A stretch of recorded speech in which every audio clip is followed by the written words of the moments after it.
Hello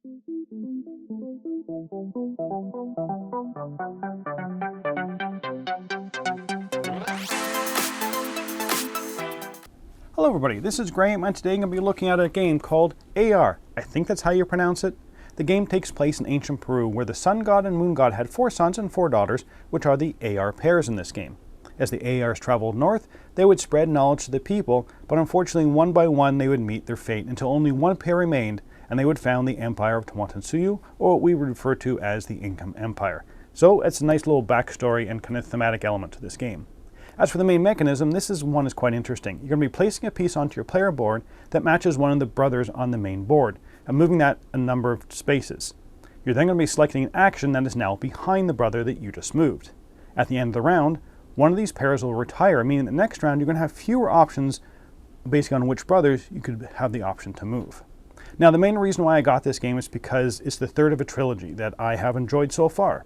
The first was Merv, which I thought was pretty fun. Then Simcore, which I found really enjoyable. So I was looking forward to the third. So this game be a great way to end the trilogy, or should they have just stopped at 2? Let's get it to the table, see how it's played, and we'll come back with my final thoughts on Ayar. Here's Ayar set up. The male Ayar start on their space that matches their color. I'm going to refer to them as brothers. And the females, which I'll refer to as sisters, start on a random track spot in the temple.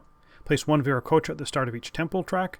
Randomize the Remis with their letters side up onto their spots. On the sideboard, place the Veracocha based on the player count on each square. And off to the side, place the pots in a face-down draw pile and reveal the top 4. And for the textiles, create 4 randomized stacks for their costs. Each player takes a player board and the matching components. Your boat starts in the lake, and your sun and moon discs start at 0. All your tambos, or houses, go into the grid section. Maze markers fill up their spaces, and the island tokens on their spaces. You set your sundial to 0 and place your temple and bonus markers off to one side. Your step tokens are in front of you. The game takes place over 4 rounds, where players will take actions during the day phase, and during the night phase, all players will score their moon and sun points. At the end of the game, the lower of your discs, sun or moon, will be your final score. Before the first turn of the game, players, starting with the star player, will place any one of their houses on one of the first action spaces on one of the tracks. Then we go on to the first day phase. During the day phase, players will take turns taking an action. First, you placed one of your step markers. These match the 4 brothers' colors. And the gold step marker is wild. You'll be placing them on your board around your houses. The number of arrows it shows beside your step marker is how far you will move the corresponding brother. They'll always move from number to number. You'll then take one of the houses from that row or column where you just placed your step marker and place it on any empty action spot behind that brother. It doesn't have to be the one that just moved over, it can be any empty spot between the brother and the start of his track. You'll then perform the action of that spot with a strength of how many empty spots there are in your row or column that you just took that house from. Let's quickly go through the action. The pottery action allows you to buy pottery. The strength of the action will determine which pottery you can buy. You can split up your strength, so if you have a strength 3 action, you could buy a 2 and a 1. And the pots are not refilled until the end of your turn, after which they're shifted down and refilled. When you buy a piece of pottery, place it under your board from left to right in the pottery area. If you buy a 4-cost pot, you leave it face down and add it to your board. This is considered a wild color pot. If you buy a pot with a Veracocha on it, take one from the supply. And I'm going to be talking about the Veracocha in a bit. The weaving action allows you to spend your strength acquiring textiles. Again, you can split up your strength, but you cannot buy more than 1 textile from each stack during a single turn. You place the textiles into your weaving area on your board. They can be placed anywhere, they can be rotated or flipped, but once they're placed, they cannot be moved. If you buy a textile with a Veracocha on them, take one from the supply. Next is the terrace farming action. Move the number of cubes equal to your strength and place them onto the boat board. You can split up your strength to take from different boxes, but you must always take the leftmost cube from each box. If you completely empty out a box, sometimes you get a Veracocha for that. The last action is the reed bundling action. Use your strength to move around the boat board. Each space will show you how much strength it costs to get into that space. If you enter a square space that does not already have one of your island markers on it, place your leftmost island marker. If this empties out one of the island boxes on your board, you claim a Veracocha from the region connected to the just placed island. Now this is a first come first serve, so there may not be any left in that connected region. The last thing you do on your turn is you're going to be doing some checks. If you've completely emptied out a quadrant on your player board, you can place one of your temples in the temple track. You will only be able to place 3 out of your 4 temples during the game, as you're only going to be placing 15 of your 16 houses. These temples will stay there until scored, and when they're scored, they're out of the game. Next, you check if you've cleared off a row or column on your board. If you have, you get the rewards, either Veracocha, llamas, or a personal sun scoring. If you do the personal sun scoring, put one of your markers on it. The last thing you check is if the brother you just moved landed or passed a sun scoring marker. If so, all players score that particular activity. Now, whether it's a personal or group sun scoring, the basics are the same. To score pottery, look at how many suns you've covered up and add this to your sundial. For textile scoring, see how many completed suns you have created and add this to your sundial. For terrace farming, see how many suns you've uncovered, add this to your sundial. And finally, for reed bundling, see how many suns you've uncovered and add this to your sundial.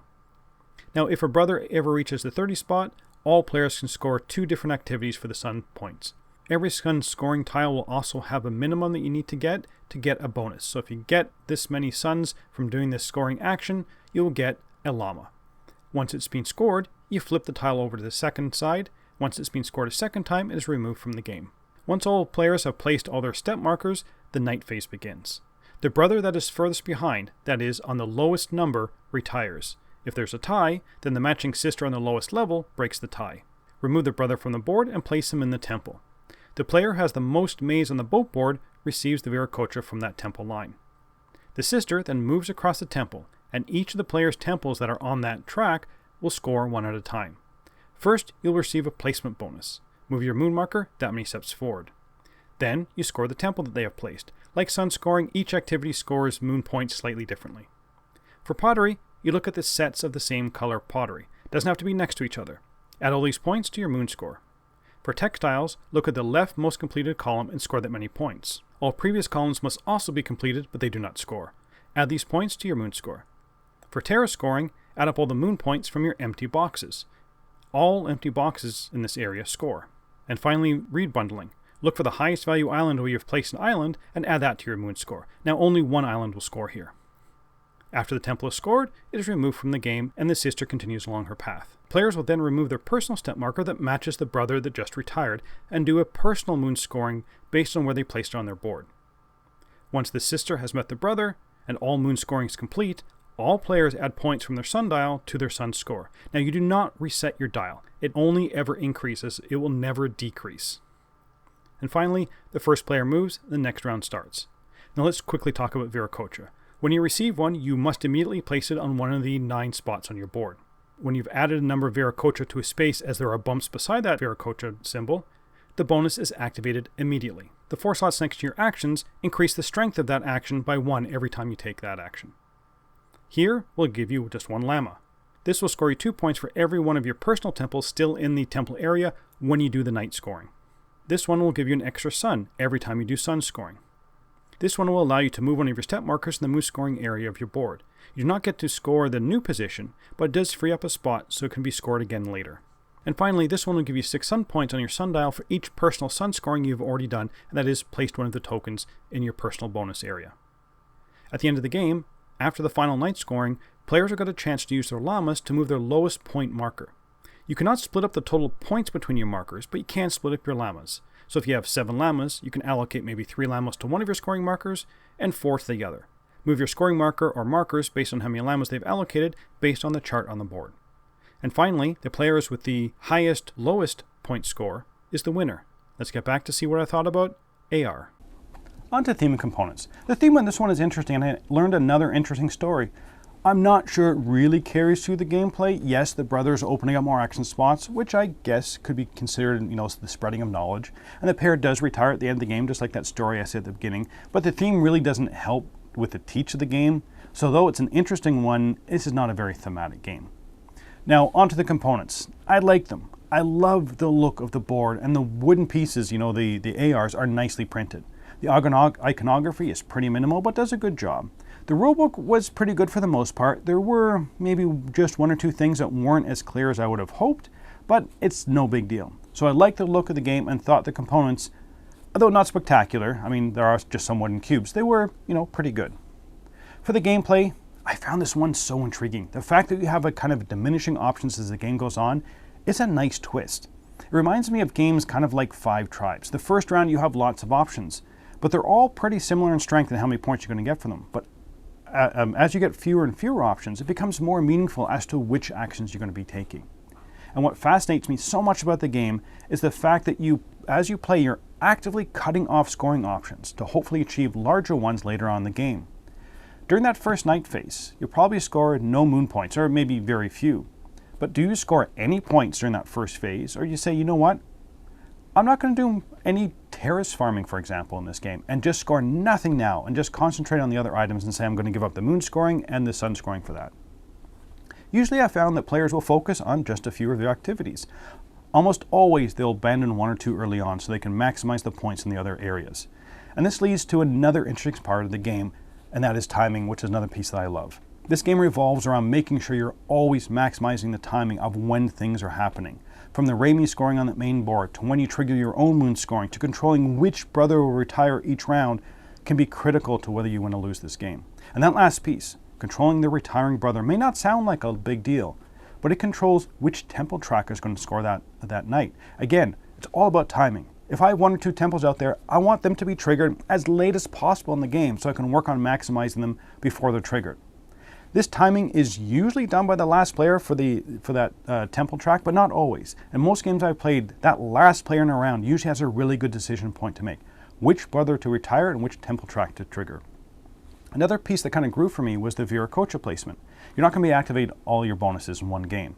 But when, again, it comes down to timing. If you get too early on, then is it worth to strengthen one of your actions? But being able to score an extra sun on each sun scoring is a good as well. But that's going to happen probably later in the game. Is the immediate bonus worth more in the long run than something further down the road? I found all the bonuses were worth it, but some of them you kind of want to trigger at very certain times in the game. So obviously I love this game, right?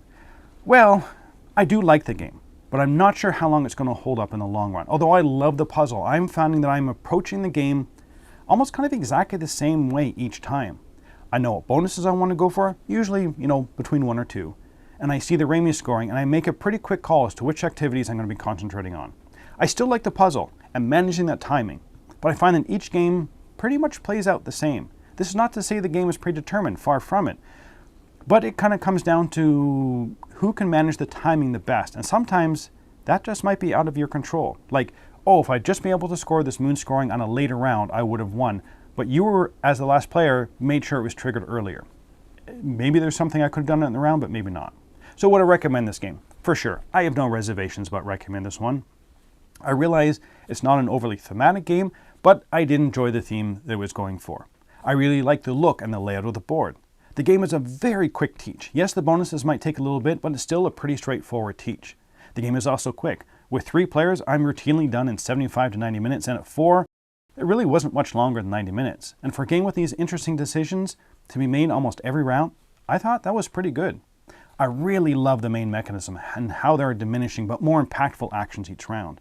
When you get to the last round and you're only taking 2 actions, means making them is usually critical to your plans. For the negatives, the game does come down to controlling the timing of the game, and some people I've played with have not enjoyed that kind of as much as I have. I really like it, but I realize not everyone will. I'm also finding the game a bit on the samey side. I seem to approach the game in almost the same way every game. I might choose different actions to focus on, but my approach is very much the same. And with the different groups I've played with, I have not had a player do something that was vastly different than me. So that kind of dampens the long-term replayability for me. Overall though, I am going to give this one an 8 out of 10 in the Dice Tower seal of approval.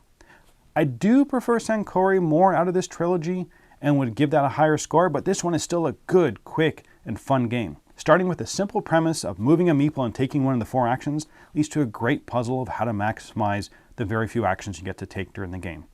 But that's it for the moment. Until next time, thanks for watching.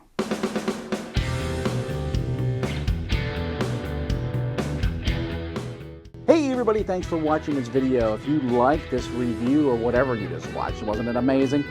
Check out our channel, Dice Tower. We have all kinds of things. We review games, we do top 10s, we play games live. It's all about board games, but especially the people who play them. Check out Dice Tower YouTube channel.